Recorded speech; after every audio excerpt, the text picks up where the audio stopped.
सभी को नमस्कार। आज हम पढ़ने जा रहे हैं फिजिक्स क्लास 12 इलेक्ट्रोस्टैटिक्स। स्थिर विद्युत में इलेक्ट्रिक डाइपोल वैद्युत द्विध्रुव को किसी इलेक्ट्रिक फील्ड में रखने का प्रभाव, the effect to keep an electric dipole inside an electric field. आपको जो क्वेश्चंस बनते हैं उनमें इलेक्ट्रिक डाइपोल को, विद्युत द्विध्रुव को समरूप विद्युत क्षेत्र में रखा जाता है। Electric dipole is kept in uniform electric field and then some calculations we have to make. और हमें कुछ गणनाएं करनी पड़ती हैं, कुछ व्यंजक निकालने पड़ते हैं। विद्युत द्विध्रुव क्या होता है, इलेक्ट्रिक डाइपोल क्या है, इसके बारे में हम डिटेल प्रीवियस वीडियो लेक्चर्स में पढ़ चुके हैं। We have learned earlier lectures. यहां आपको जो कॉमन क्वेश्चंस पूछा जाता है वो ये है कि drive an expression for torque acting on electric dipole kept in uniform electric field. एक समान विद्युत क्षेत्र में किसी विद्युत द्विध्रुव को रख देने पर उस पर कार्य करने वाले बलयुग्म आघूर्ण के लिए व्यंजक निर्मित कीजिए। बल और बलयुग्म आघूर्ण में डिफरेंस समझ लेना बहुत बेहतर होगा। मान लीजिए ये एक छोटी सी पेंसिल है, डॉट है, इसको मैंने यहां से फोर्स लगाया और ये चली। इसका सेंटर ऑफ मास कहां है, इसका द्रव्यमान केंद्र कहां है, ये मान लेते हैं बीच में। अगर मैंने इस पर फोर्स लगाया और ये चली तो इसका द्रव्यमान केंद्र चला। इसका जब द्रव्यमान केंद्र चला तो इसको मैं बोलूंगा ट्रांसलेटरी मोशन। ये स्थानांतरणीय गति है। तो फोर्स और डिस्प्लेसमेंट, बल और बल की दिशा में विस्थापन लीनियर मोशन कराते हैं, रेखीय गति कराते हैं। ये बल का इफेक्ट है। This is impact of force.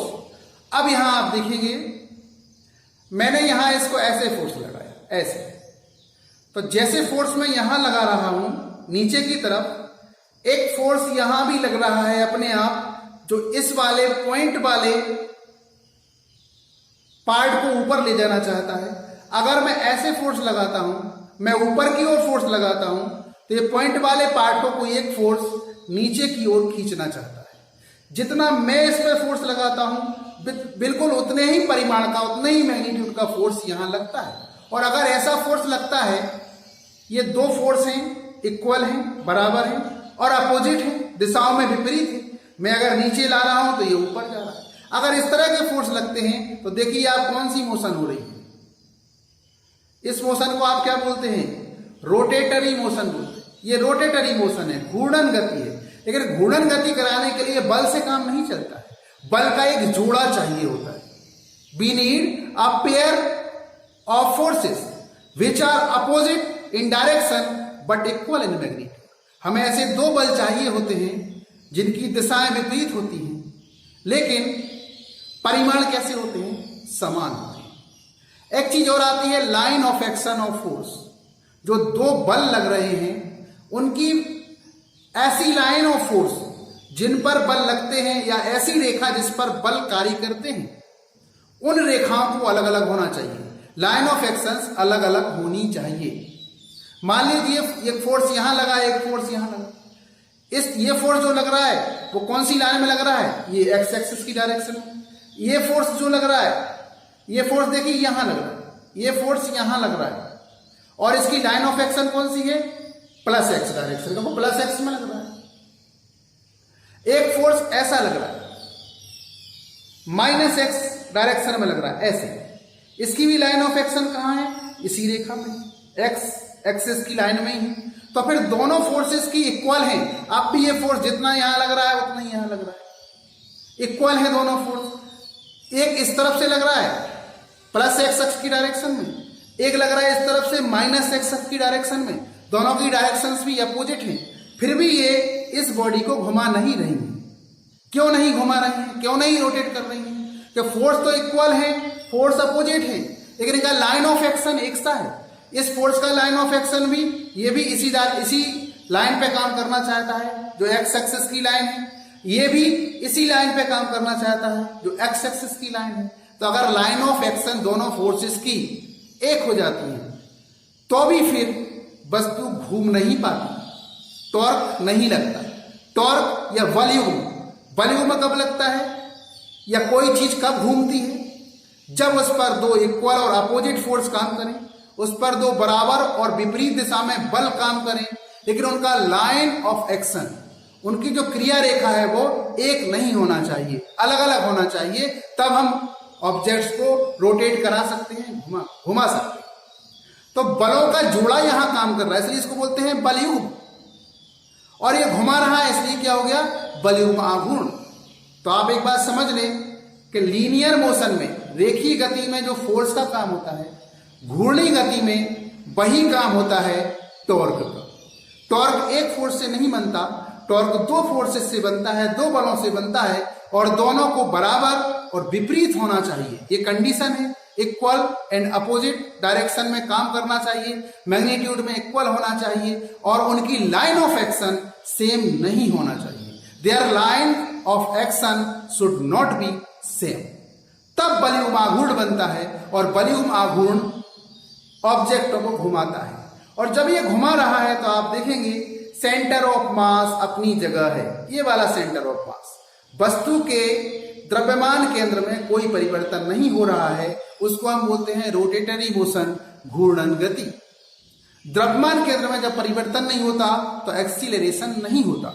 चलिए अब यहां आते हैं, आपका जो क्वेश्चन है उसका आंसर स्टार्ट करते हैं। यहां आपको एक यूनिफॉर्म इलेक्ट्रिक फील्ड दिख रहा है ई, जिसकी डायरेक्शन प्लस एक्स दिशा में है। ये यूनिफॉर्म या समरूप विद्युत क्षेत्र की विशेषता ये है कि समरूप विद्युत क्षेत्र में किसी भी पॉइंट पर इलेक्ट्रिक फील्ड का मैग्नीट्यूड, परिमाण नहीं बदलता है, एंड डायरेक्शन भी नहीं बदलती है।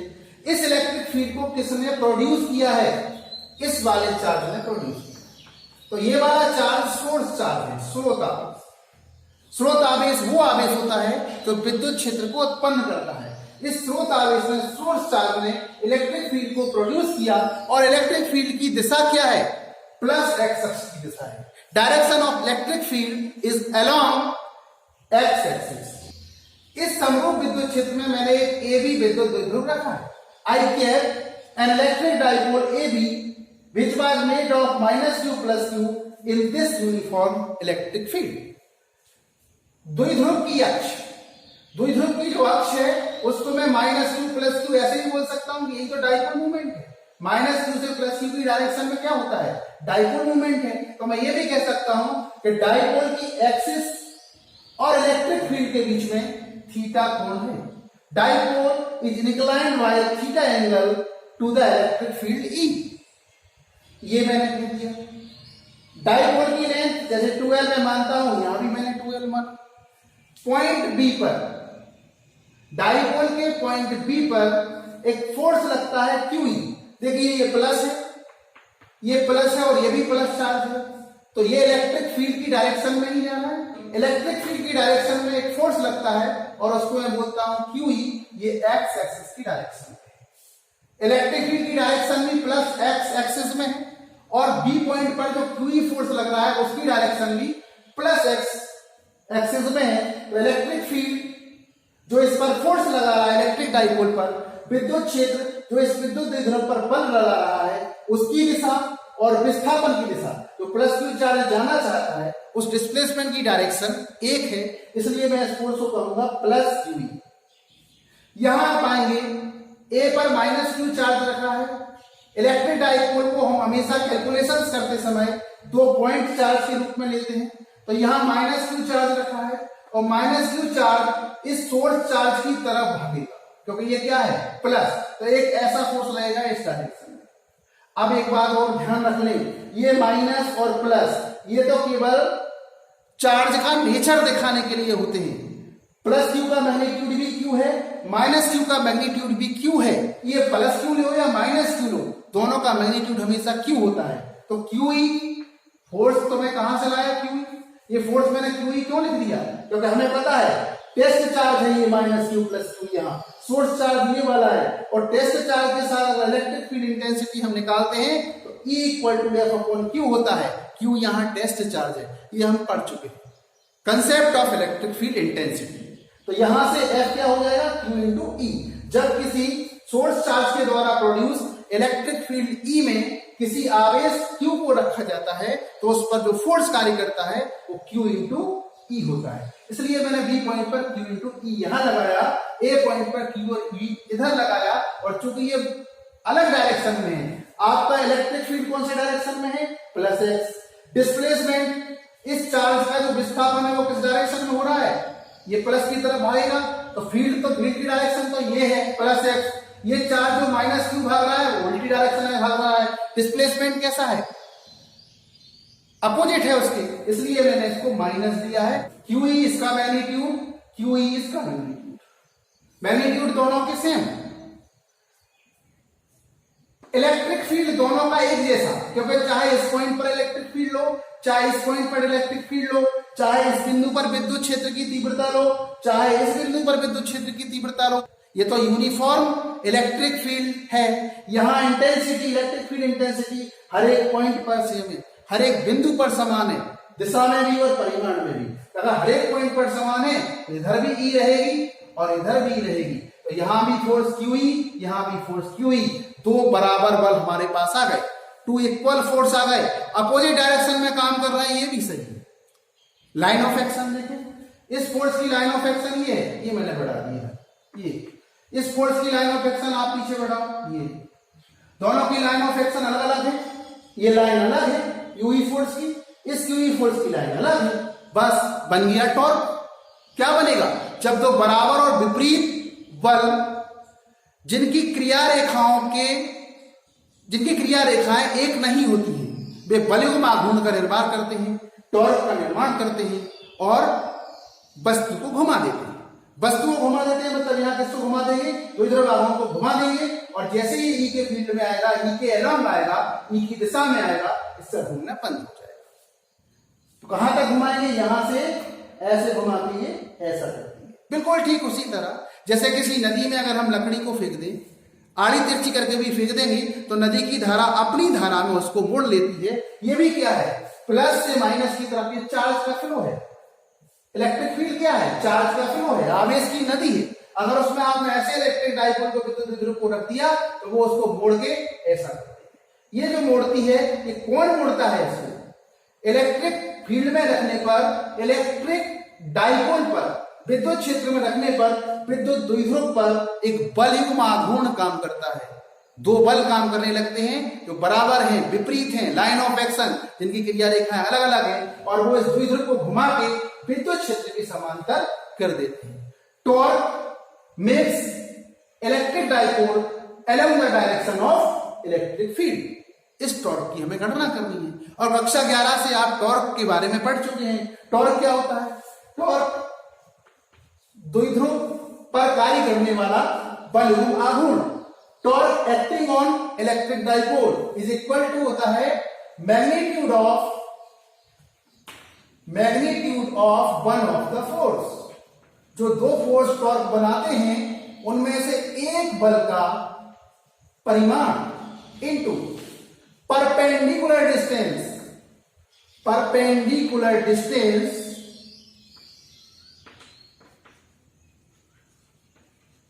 Of lines of action of forces.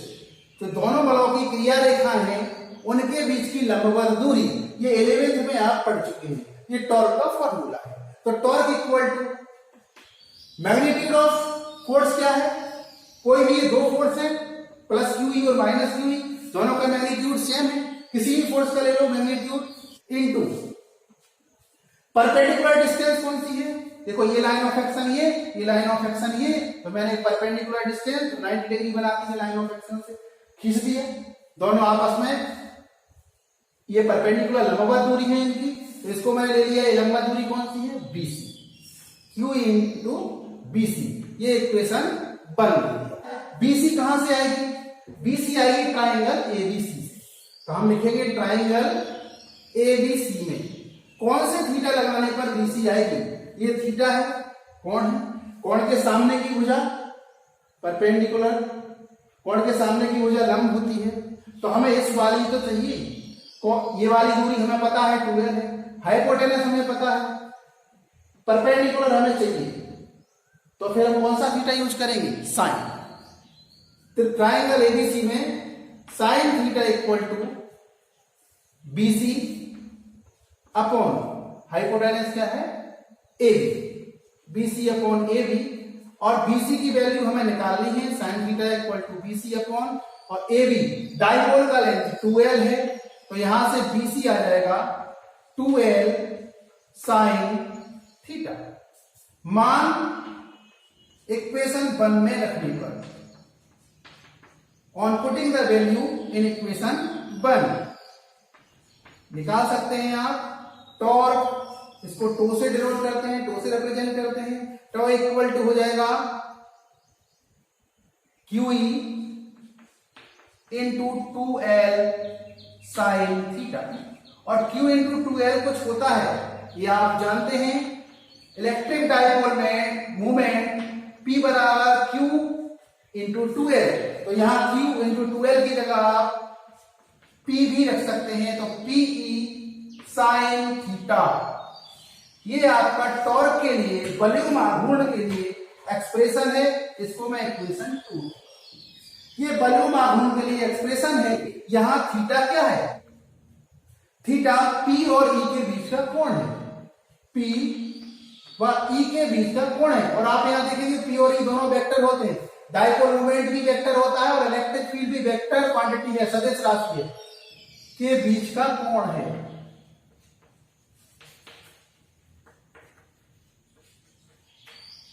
अगर ऐसा है तो P कौन सी है? ये डायरेक्शन ही तो P है, माइनस Q से प्लस Q, ये P की दिशा भी है, तो द्विध्रुव का अक्ष होता है ना, वो P की दिशा भी, ये P की डायरेक्शन, ये P की डायरेक्शन है, डाइपोल मोमेंट, ये वाली डायरेक्शन E की है, और अभी एंगल इसमें थीटा है।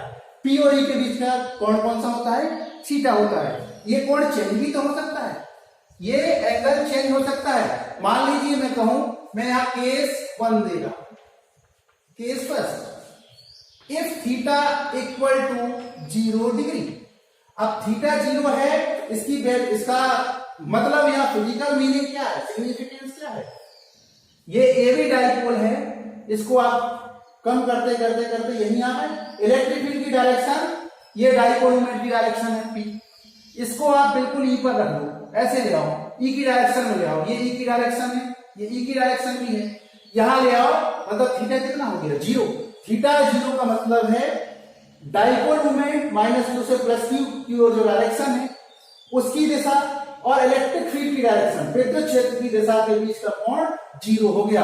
मतलब इसको मैंने ऐसे रख दिया, ये समरूप इलेक्ट्रिक फील्ड है, और मैंने यहां डाइपोल को ऐसे रख दिया, ये डाइपोल रख दिया, ये माइनस Q, ये प्लस Q, इस तरह से रख दिया, तो ये इलेक्ट्रिक फील्ड भी इस डायरेक्शन में जा रहा है, माइनस Q से प्लस Q, ये भी इलेक्ट्रिक डाइपोल मूवमेंट है, उसकी डायरेक्शन भी ऐसी है, और इन दो लाइंस के बीच कितना एंगल है? 0 डिग्री। तो इस कंडीशन को समझना, अगर थीटा इक्वल टू 0 मैंने रख दिया, तो टॉ क्या हो जाएगा?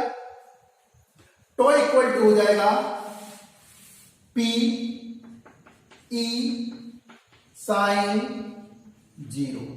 यहां वेक्टर नहीं लगाएंगे, जब थीटा लगाते हैं तो वेक्टर नहीं लगाएंगे, तो टॉ इक्वल टू P साइन 0, और साइन 0 होता है, तो टॉ भी पूरा क्या हो जाएगा? 0। मतलब इस पर कोई टॉर्क काम नहीं करेगा, कोई वॉल्यूम आघूर्ण काम नहीं करेगा, अगर इलेक्ट्रिक डाइपोल की पोजीशन इलेक्ट्रिक फील्ड में ऐसी हो जाए तो। और क्यों नहीं करेगा आप बता सकते हैं? देखिए ये वाला पॉइंट, ये A पॉइंट है, और ये वाला पॉइंट B पॉइंट है। B पॉइंट अपने इलेक्ट्रिक फील्ड की डायरेक्शन तो यही है, ये प्लस चार्ज है आपका, और ये सब माइनस आगे जाके होगा। इस माइनस Q पे फोर्स कहां लग रहा है? ये। इस प्लस Q पे फोर्स कहां लग रहा है? ये।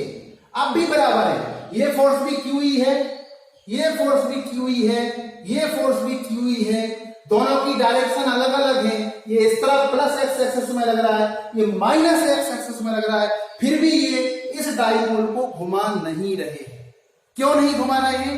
क्योंकि लाइन ऑफ एक्शन आप दोनों के देखोगे, यहां भी आप पीछे बढ़ाओ, यहां भी पीछे बढ़ाओ, लाइन ऑफ एक्शन दोनों की एक जैसी है, इसलिए यहां पर टॉर्क काम नहीं करता है। Torque is not working here. ये पहला केस है। इसको हम स्थायी संतुलन की स्थिति भी कहते हैं। It is the state of stable equilibrium. स्थायी संतुलन कैसे? स्थायी संतुलन का मतलब क्या होता है? सबसे पहले तो आप यहां देख लो, स्थायी संतुलन में होता क्या है? स्थायी संतुलन में विद्युत द्विध्रुव का जो द्विध्रुव आघूर्ण होता है उसकी दिशा ये -q से +q, और विद्युत क्षेत्र की दिशा एक ही होती है, एक दूसरे के समानांतर होती है, पैरेलल होती है एक दूसरे के। In stable equilibrium direction of electric dipole movement is along the direction of electric field. यह तो उसकी पहचान होगी। बाकी स्टेबल इक्विलिब्रियम होता क्या है यहां समझे। जैसे मैंने इसको यहां से पकड़ के रखा है, ठीक। अब मैंने इसको ऐसे ले गया, मैं इस पर फोर्स लगा के, इस पर बल लगा के मैंने इसको विस्थापित कर दिया। अब छोड़ दिया, कहां आ गया? वहीं के वहीं। मान लो मैंने यहां से फोर्स इसको ऐसे लगाया, बल लगाया, ऊपर ले गया, छोड़ा, वहीं के वहीं। ये होता है स्थायी संतुलन।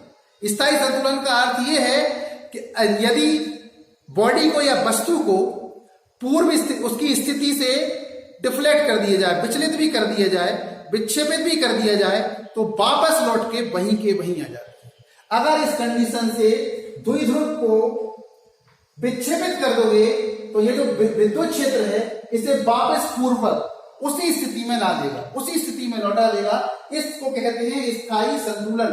देखते हैं इसको हम थोड़ा सा और क्लियर बना लेते हैं और यहां से देखते हैं कि क्या ये सही बात है। ये मैंने बनाया समरूप विद्युत क्षेत्र। ये समरूप विद्युत क्षेत्र है। इसमें मैंने एक इलेक्ट्रिक डाइपोल को रख दिया, उसको मैं थोड़ा सा चौड़ा बना दूंगा ताकि समझ में आ जाए। ये -q है, ये +q है, ठीक है। मैंने इसको ऐसे घुमा दिया, थोड़ा सा मैंने इसको ऐसे घुमा दिया, इसको मैं डैश डैश डैश से बना, ऐसे घुमा दिया।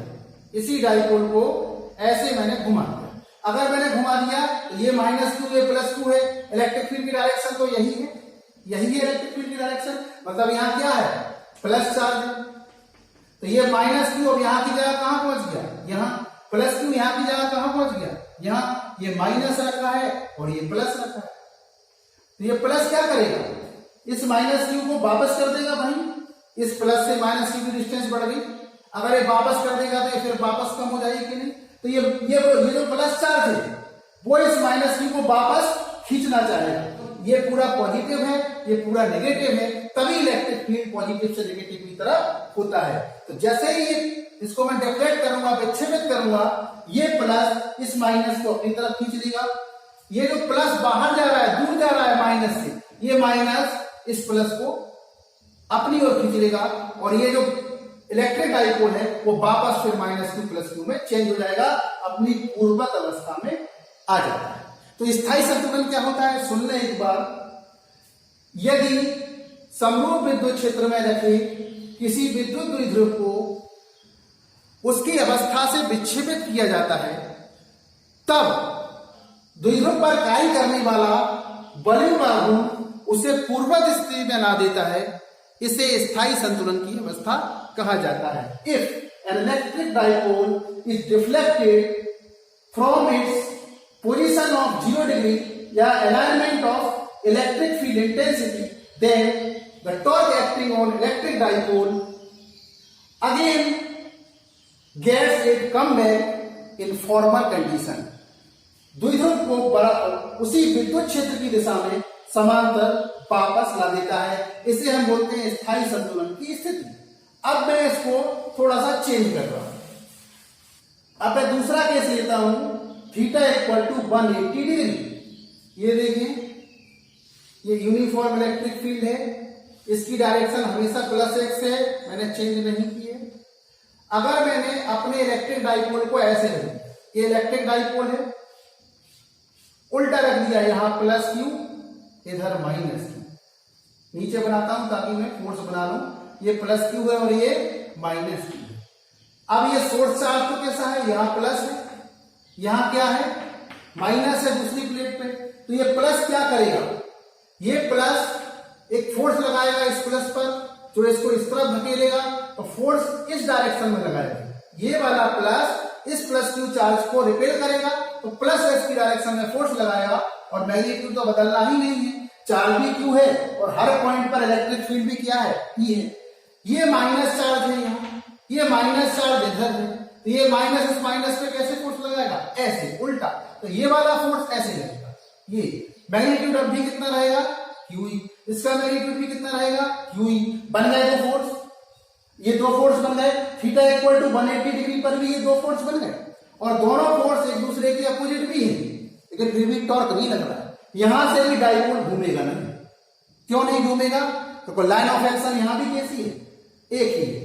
ये फोर्स भी उसी लाइन पर काम कर रहा है और ये फोर्स भी उसी लाइन पर काम कर रहा है, तो यहां भी टॉर्क नहीं लगेगा, वॉल्यूम आघूर्ण नहीं लगेगा, और वॉल्यूम आघूर्ण नहीं लगेगा तो फिर डाइपोल इलेक्ट्रिक फील्ड में घूमेगा नहीं, जो विद्युत द्विध्रुव है वो विद्युत क्षेत्र में घूमेगा नहीं। यह भी संतुलन की स्थिति है, that is also balancing position. जब द्विध्रुव स्थिर हो गया, घूम नहीं रहा है, इसका अर्थ क्या है, वो संतुलन में है। तो ये कौन सा संतुलन है, पहले वाला संतुलन स्थायी था, ये वाला संतुलन कौन सा है, ये वाला संतुलन ये वाला संतुलन ये संतुलन में। लेकिन अगर मैंने इसको थोड़ा सा भी हिला दिया, थोड़ा सा भी डिफ्लेक्ट कर दिया, तो पूर्ववत स्थिति में नहीं आएगा, ये उसी डायरेक्शन में मोशन करता हुआ चला जाएगा। देखते हैं, हिला के देख लें इसको। ये जो आपका ये वाला जो डाइपोल है उसको मैं ऐसे कर, इसको मैंने थीटा एंगल से ये प्लस क्यू यहां भेज दिया और माइनस क्यू यहां भेज दिया। अब ये कौन सा चार्ज है, प्लस, तो प्लस प्लस से दूर जा रहा है, ये प्लस यहां था तो पास में था, बहुत रिपल्सन हो रहा था, प्लस नहीं चाहता कि ये प्लस इसके पास आए, और जैसे इसको मौका मिलता है ये प्लस देखो अब ऊपर चला गया, तो ये प्लस क्या इसको बुलाएगा नहीं, धक्का मारेगा, अब धक्का मारेगा। ये माइनस आ गया, देखो ये माइनस, अब माइनस की कहां पहुंच गया, इधर। ये कौन से चार्ज है, माइनस, ये माइनस को अपने पास बुलाएंगे, धकेलेंगे, ये भी इसको धक्का देता है, मतलब ये ऐसे पलट के फिर ऐसे होता है। अब आप वापस अपनी पूर्व स्थिति में नहीं लौट आया, इसको क्या बोलते हैं, अस्थायी संतुलन। तो अगर अनस्टेबल इक्विलिब्रियम आ रहा है, अस्थायी साम्य आ रहा है, तो उसका अर्थ यह है कि द्विध्रुव आघूर्ण की दिशा और विद्युत क्षेत्र की दिशा आपस में उल्टी है, उनके बीच में 180 डिग्री का एंगल है। दूसरा अस्थायी संतुलन में क्या होगा, यदि द्विध्रुव को संतुलन वाली स्थिति से विक्षेपित कर दिया जाए, if dipole is deflected with balancing position, that it will not come in its farmer state, तब यह अपनी पूर्ववत अवस्था में नहीं लौटता है, उसको हम बोलते हैं अस्थायी संतुलन। तो आप केस 2 में अस्थायी संतुलन को समझ चुके।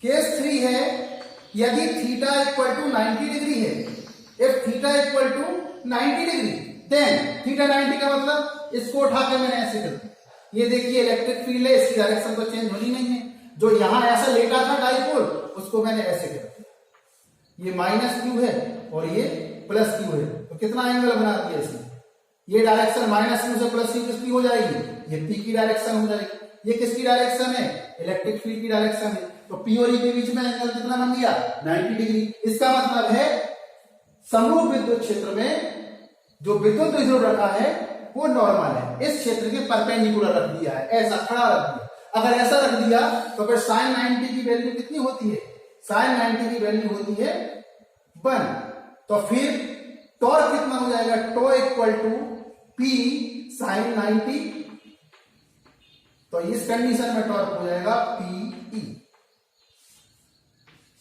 ज्यादा टॉर्क लगेगा, सबसे ज्यादा टॉर्क लगेगा जब ये कैसा रखा हो, परपेंडिकुलर रखा हो, तब सबसे ज्यादा टॉर्क लगेगा, और उस टॉर्क की वैल्यू क्या हो जाएगी, tau equal to P into E. ये 3 कंडीशन आप टॉर्क के केस में याद रखेंगे, वॉल्यूम आघूर्ण के केस में याद रखेंगे। अब वॉल्यूम आघूर्ण की यूनिट और वॉल्यूम आघूर्ण का डायमेंशनल फॉर्मूला। वॉल्यूम आघूर्ण टो क्या है, टो है फोर्स, मैग्नीट्यूड ऑफ फोर्स, इसी फॉर्मूले से हम निकालेंगे magnitude of force, one of force, एक फोर्स का magnitude into perpendicular distance of lines of action, यही है।